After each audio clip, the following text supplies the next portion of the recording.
What's going on, y'all? It's your boy Keem. I was born in San Diego, California, and then later we moved to Atlanta. Um, biggest challenges that I face as an indie artist in the streaming era, definitely getting paid. Yeah, getting paid for sure.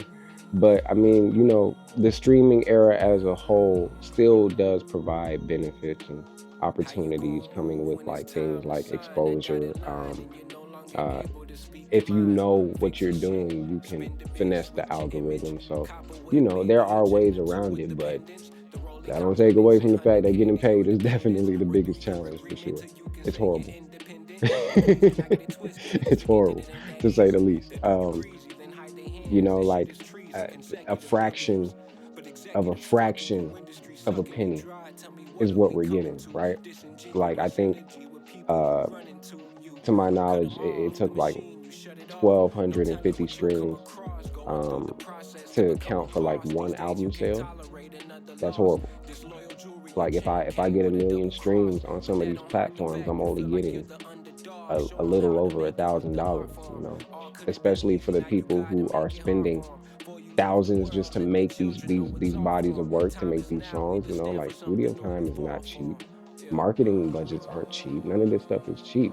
So you're working triple, quadruple the amount for a little bit over nothing. It's really not conducive. The current streaming platform, like in what ways does it keep you from connecting to artists? To be honest, there are like there are methods, there are resources, tools that you can use. Yeah, but like even then, they don't really provide you with direct communication to your artist. You kind of have to funnel them from social media over to streaming, or for, let's say you're a streamer, you may have to convert them from um, the streaming platform over to social media so that they'll have a way to contact you. And even then, it's like you're not going to see that message unless you're just looking for people who are, actively trying to reach out to you as your fans. But uh, they don't really, streaming platforms these days, they don't really provide you with a way to communicate with your fans like that. How do I monetize my music outside of streaming? To my knowledge, I think Spotify does give you like the option to like do something with like merch where you can sell merch or something like that. I know that's a way to generate some type of revenue, but I mean, other than like direct to consumer or stuff like that, not really. You know, I think GrooveTie is not only for independent artists, but like just for major artists and general artists as a whole. I think it's extremely beneficial for the fan just as much as it is beneficial for the artist, right? So, okay, GrooveTie allows you as a fan to subscribe to another artist. When you subscribe to an artist, you're then able to chat with that artist. And that, in my opinion, is something that a lot of streaming services are missing. You know, like, okay, yeah, direct to consumer is great, but if you're not really able to, I guess, communicate with that consumer and you're just here, you can get this, firsthand now, but there's no love behind that. There's no message, there's no communication. You can't really understand how long this fan has followed you up to this point. So I think what GrooveTie offers with that specific feature, um, it's beyond beneficial. And like I said, it's beneficial for both the fan and the artist. To me, direct communication from my fans, it's probably one of the best parts of being an artist. I just recently had somebody ask me when I'm going to come out to the DMV. So like the fact that somebody reached out and even asked that, um, listening, in a whole different area of the world or a whole different area of the country, that brings joy to me. You know, so by all means, I think that having fans who are able to communicate with an artist, and again, GrooveTie providing that feature, um, it's unreal. It's kind of hard to say because, so far from what I've seen, like you hit it, you hit it on the head, right? But I don't think it's necessarily a promotional tool, right? So much as it is not having to lean on an algorithm as much, right? Like just making it something where anybody can go and they can search for, okay, like you said, if I want to find somebody in Japan, I look for artists in Japan, I find an artist in Japan. From there, I subscribe, I can then chat with this artist in Japan. I think at that point, it's straight to the point, and that's exactly what is needed, right? So, yeah, I don't think it's more so promotional tools as much as it's just like making sure it stays the same. If it ain't broke, don't fix it. Yeah, definitely, man. Like for the everyday artist on Spotify who may not know about how you should go about playlisting or, submitting a submission to a playlisting provider or just something like that. Like, the people who have a little under 100 monthly listeners or something, right? It's definitely hard to actually generate revenue. Now, granted, if you're in it because you love it and you don't really care about an ROI, I hear you, right? But let's just say you do want to make some type of money back from your creativity, and then you find out about GrooveTie, and you find out, oh, I can build subscribers very easily here. Like it's not like the type of thing where it's like you have to pray that, oh, I hope somebody. No, these are people who are looking for you, and they find you, they subscribe to you, and now they're there forever. You know, so I think like with that whole having to wait for the funding, like it's a hassle and it's a headache, waiting 3 months for your funds to come and waiting for those streams to reflect. Whereas with GrooveTie, you can make your pans right there. So yeah, definitely.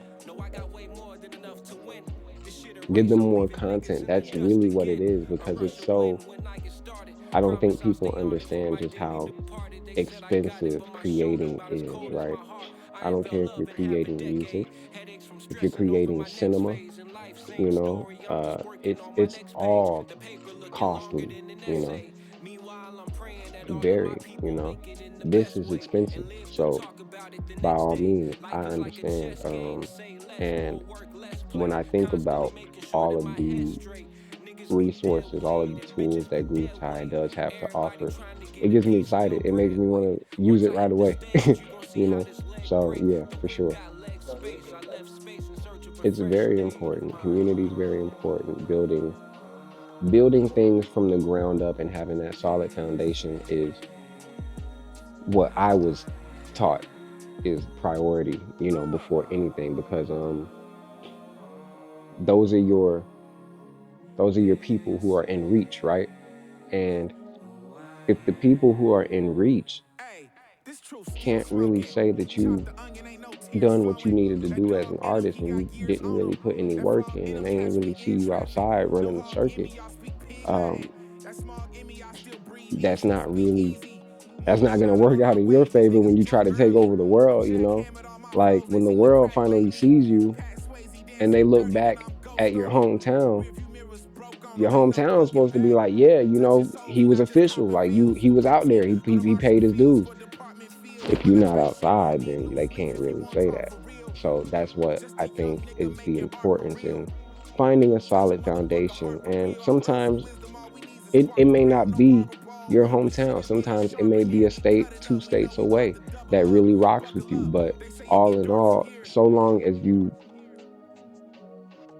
cherish those humble beginnings, because they make you the artist that you are, the person that you are, the network that you have, those people that you came up with, those people that I came up with 5, 6 years ago. I remember all of them. You know, some of them I still see uh, out in spaces, and some of them are living different lifestyles now. But as a whole, you still remember those people. You still remember those bonds that you formed, and that's all a part of the uh the ground up foundation. So yeah, it's definitely important. You always have to take into account when you're building a fan base just how fickle people can be.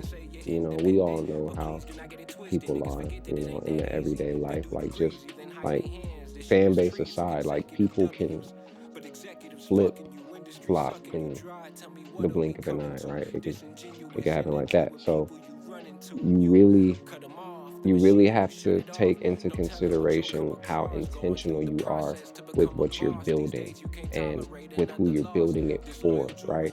That's why I am very conceptual with what I create when it comes to my projects. It's been about a little over 2 years since I put a body of work out. I'm currently wrapping up on my last one, my third one. And what I've learned from creating that and from, you know, thinking in different ways to be intentional for keeping the everyday fan is um,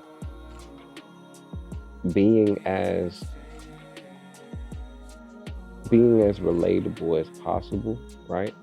Because, and that's not to say like relatable in the sense of like, oh, it's just going to be cookie cutter mainstream all the time, like, right? Like, no, there are going to be times where um, the music is going to require you to look inward, you know.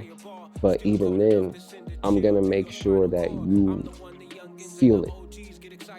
I have to be felt to let you know that I feel you, right? So I think that is the main thing that I've really come to try to implement in my creative process these days. Yeah. You just have to you have to be active. You got to be active, man. Like, okay, if I'm going to make a big move, I have to at least make sure that I have, if not an even bigger move, a move that is just as big, or it ain't got to be like, it may not have to be just as big, right? But just make sure that you're still moving. So if you do a move, let's say your move is this big, right? And then you follow up with moves like this, and then like this, and then like this. Even if you're doing a staircase effect, it's fine. At least you're still moving. And so a year later, when somebody comes back after watching you go viral, they can come back and be like, yeah, I remember I saw this person 8 months ago. Okay, cool. They're still doing it. Fire. And then from there, they already have that developed familiarity. So they go in, let's say they go from they find you on Instagram after seeing you go viral on Instagram, right? And then they find you that year later. Now they go through the link. They find the link on your profile. Okay, cool. Oh, what is GrooveTie? Open up GrooveTie. Oh, I can chat with them. All I got to do is you got a fan making a GrooveTie because they just saw you after looking you up a year later from going viral, you know?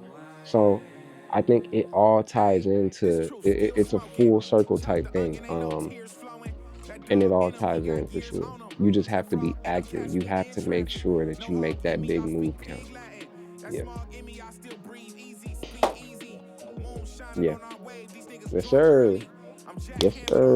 Yes, sir. Yes, sir. Crack lately, Pat Swayze dancing dirty, then I'm ghost on them. Rearview mirrors broke on them, ain't no looking back. Touching souls.